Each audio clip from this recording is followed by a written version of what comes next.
Assalamualaikum warahmatullahi wabarakatuh.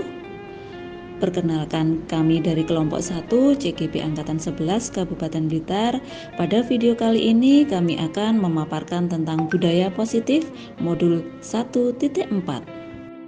Berikut ini adalah anggota kelompok kami. Yang pertama adalah Erviar Naning, yang kedua Fajar Irawan, dan yang ketiga Dita Ailvin Eka Pratiwi. Tak lupa kami perkenalkan orang-orang yang sudah membersamai kami dalam proses CGP, yaitu Bapak Saiful Haki selaku fasilitator dan Ibu Endah Sriwinarti selaku pengajar praktik. Adapun tujuan pembelajaran pada ruang kolaborasi 1.4 ini adalah yang pertama, dapat menganalisis kasus-kasus yang disediakan berdasarkan konsep-konsep inti dalam modul budaya positif bersama CGP lain dalam komunitas praktisi. Yang kedua, dapat mempresentasikan hasil analisis studi kasus berdasarkan konsep-konsep inti dalam modul budaya positif. Berikut ini adalah kasus yang pertama.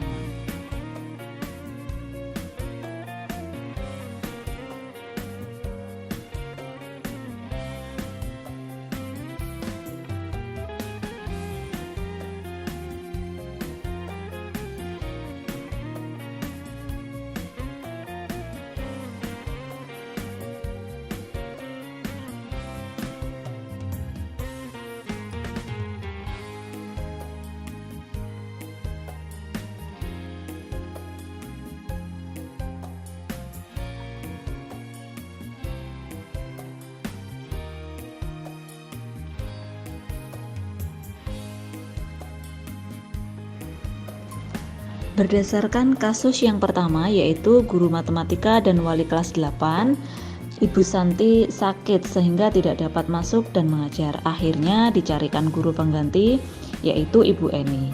Ibu Eni baru 2 tahun menjadi guru SMP. Beberapa murid perempuan yaitu Vivi dan Natali mengetahui hal ini dan mulai menggunakan kesempatan dan bersikap seenaknya sendiri, yaitu tertawa, tidak mengindahkan kehadiran Ibu Eni.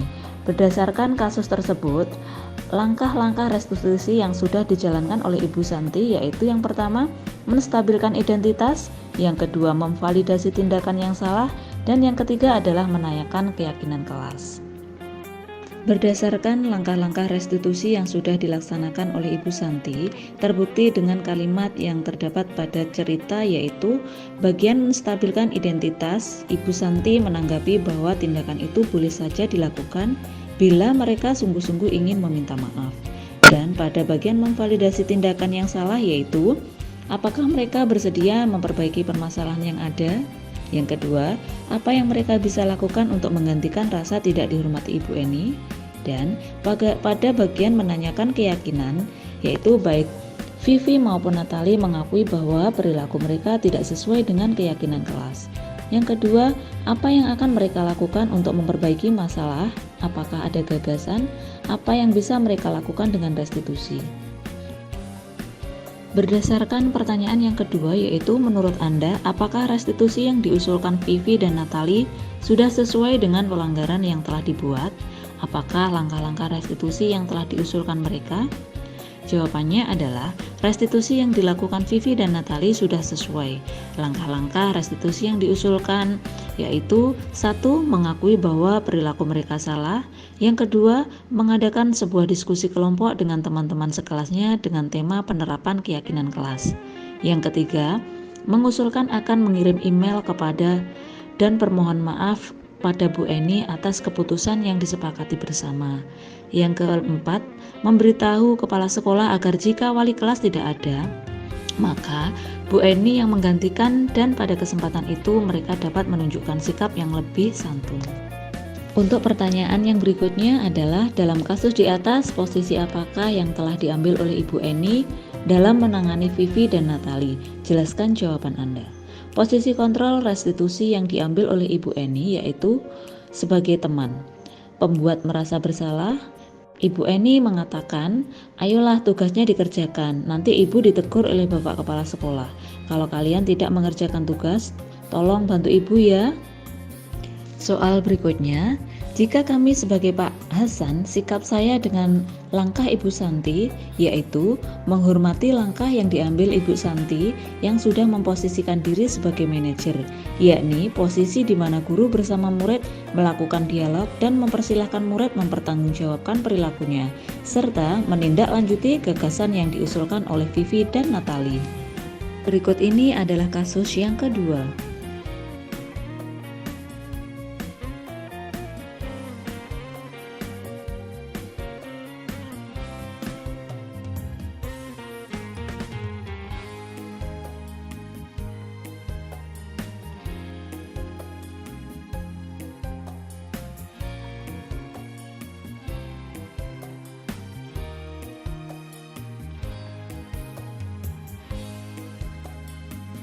Berdasarkan kasus Sabrina yang telah keliru mengenakan sepatu yang tidak sesuai dengan peraturan sekolah dan telah dihukum oleh Pak Lukman untuk tidak memakai sepatu di sekolah tersebut.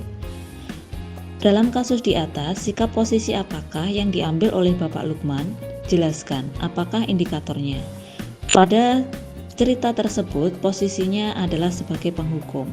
Dibuktikan dengan Pak Lukman tetap bersikeras pada peraturan yang berlaku dan mengatakan, "Ya sudah, kamu sudah melanggar peraturan sekolah, kamu salah, sudah terlambat, salah pula warna sepatunya. Segera buka sepatumu kalau tidak bisa mengenakan warna sepatu sesuai peraturan." Yang kedua, "Tidak, kamu telah melanggar peraturan sekolah.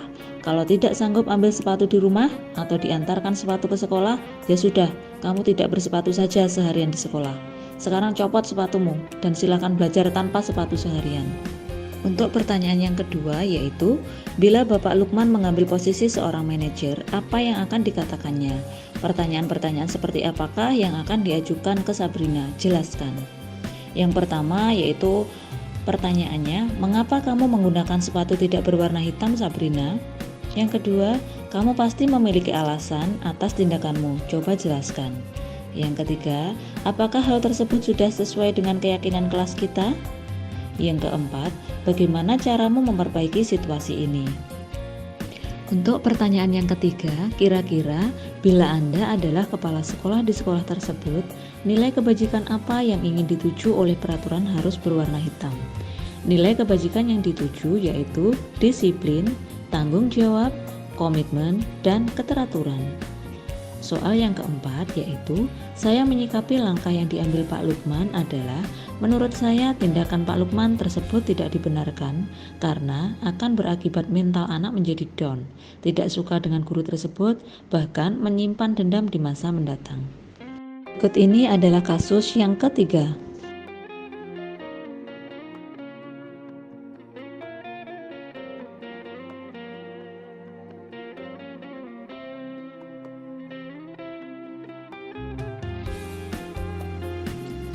Berdasarkan kasus yang ketiga yaitu Ibu Dani yang sedang menjelaskan pelajaran bahasa Inggris di papan tulis, namun beliau memperhatikan bahwa Fajar malah tidur-tiduran dan tampak acuh tak acuh pada pelajaran.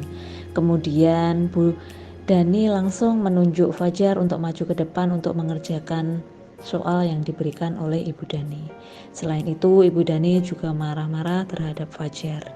Berdasarkan kasus tersebut, pertanyaan yang kami harus jawab nomor 1 adalah, posisi kontrol apa yang diambil oleh Ibu Dani dalam pendekatannya kepada Fajar, yaitu membuat orang merasa bersalah. Dibuktikan dengan kalimat yaitu, "Gimana kamu Fajar? Kamu tidak kasihan sama ibu ya? Ibu sudah capek-capek mengajarkan kamu. Kamu tidak kasihan sama ibu." Untuk pertanyaan yang kedua adalah membaca sikap Fajar, kira-kira kebutuhan apa yang diperlukan oleh Fajar. Kebutuhan yang diperlukan oleh Fajar dari melihat kasus tersebut adalah kebutuhan atas kasih sayang atau rasa diterima dan kebebasan, serta kebutuhan pengakuan atas kemampuannya. Untuk pertanyaan yang ketiga adalah, bila mana Ibu Dani mengambil posisi pemantau, apa yang akan dilakukan atau dikatakan olehnya? Pertanyaan-pertanyaan seperti apa yang akan diajukan? Jelaskan. Yang pertama, guru berkeliling kelas saat pelajaran berlangsung untuk memastikan bahwa murid memperhatikan.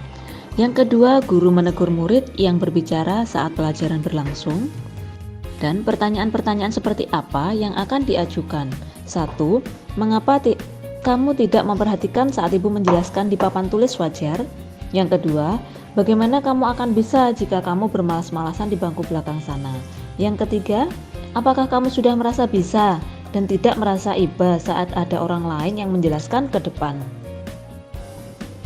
Pertanyaan yang keempat adalah, apabila Anda adalah kepala sekolah di sekolah Fajar dan mengetahui hal ini, bagaimana tindak lanjut Anda? Jawabannya adalah, apabila saya menjadi kepala sekolah di sekolahnya Fajar, hal pertama yang saya lakukan adalah memanggil Fajar untuk menanyakan apa yang terjadi dalam kurang lebih 1 minggu ini, dan menanyakan apakah ada kesulitan dalam menerima pembelajaran di kelas. Mengenal karakteristik dan juga latar belakang siswa tidak serta-merta membutuhkan waktu yang cepat.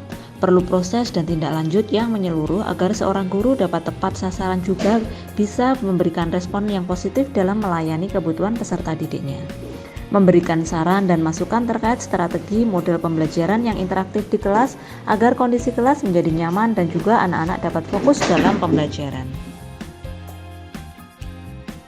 Berikut ini adalah kasus yang keempat.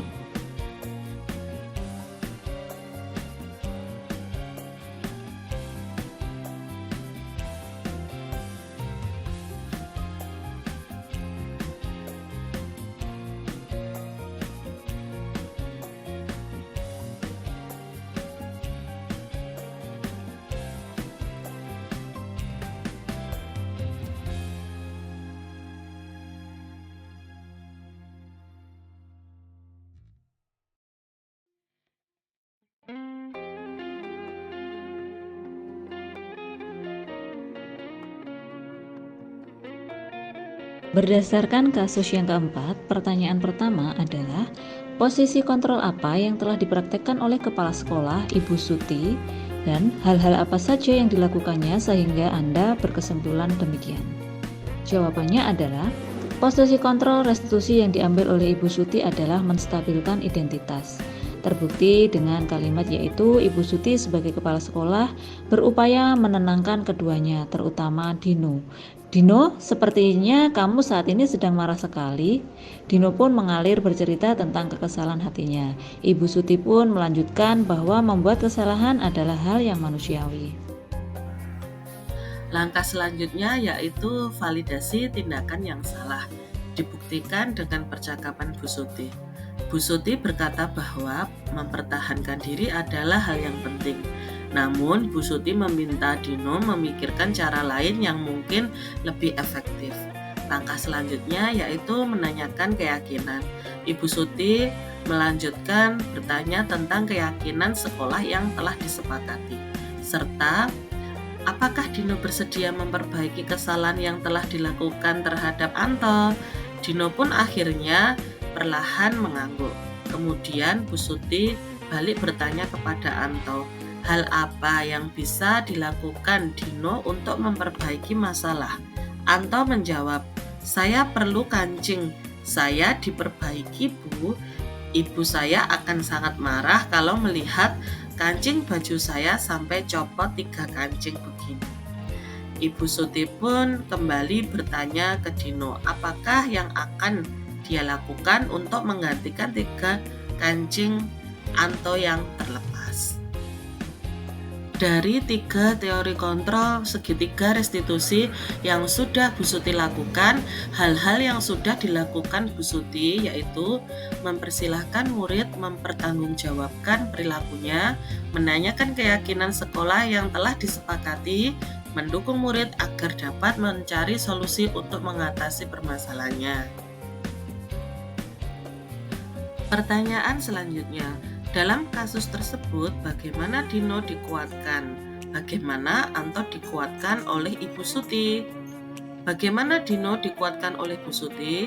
Yang pertama, menstabilkan identitas anak.